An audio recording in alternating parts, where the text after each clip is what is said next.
Messages of condolences, of course, are continuing to pour in for the late Prince Buthelezi. The acting CEO of the Nelson Mandela Foundation, Verne, in fact, paying his tribute. Relationship, of course. I mean, Madiba had just left University of Fort Hare when Buthelezi went to the university, also became an activist, then joined the Youth League, the ANC Youth League, as Madiba was moving on into other ANC structures. So that goes back a very long way. And of course that relationship, given the political turbulence over many years, went through patches, good patches and bad. Well, let's look at this picture here. The government of national unity. I see Prince Mangosuthu Buthelezi there.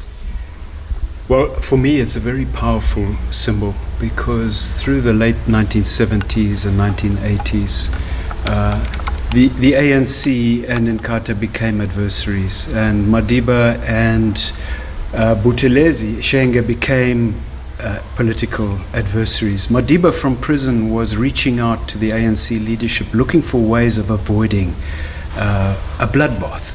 And well, we failed. We all failed in that endeavor. But peace was made, and a government of national unity was set up in 1994. And there you see. Okay, let's move.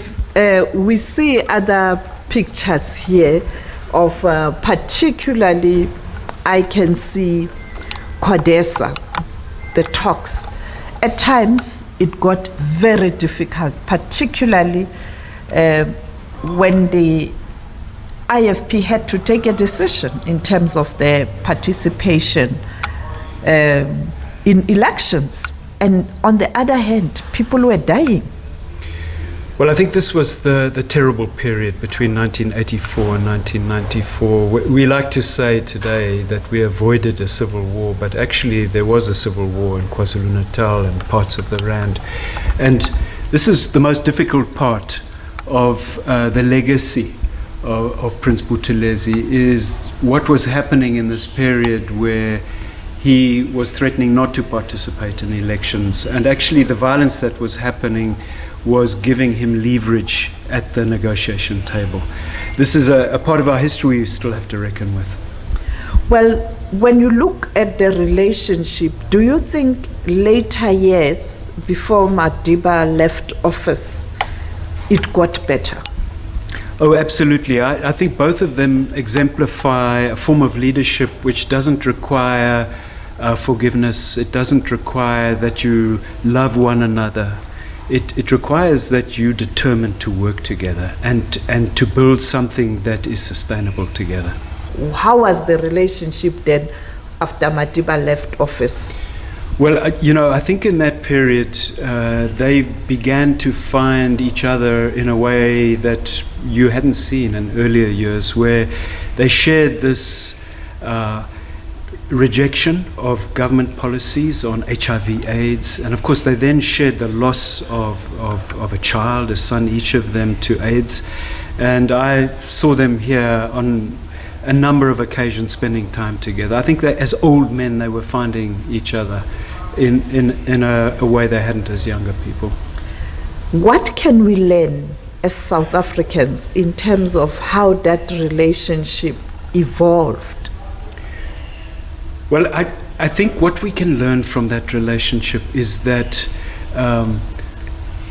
betrayal is part of the human experience, and betrayals can be overcome.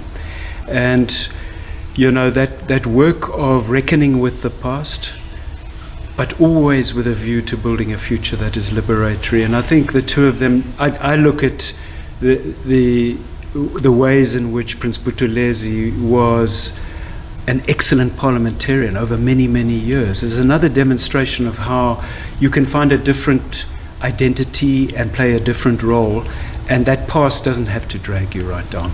I served in the Truth and Reconciliation Commission, and I know the evidence that was brought of his complicity in the multiple violations that were happening. So that anger I understand.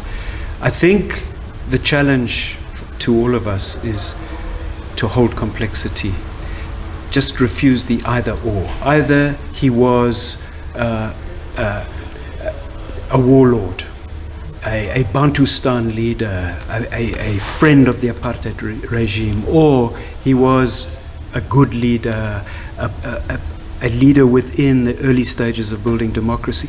It doesn't have to be either or. We hold this all together, and I don't think South Africans will find that reconciliation we reached for in the 1990s, and we failed in that project. But we will reach it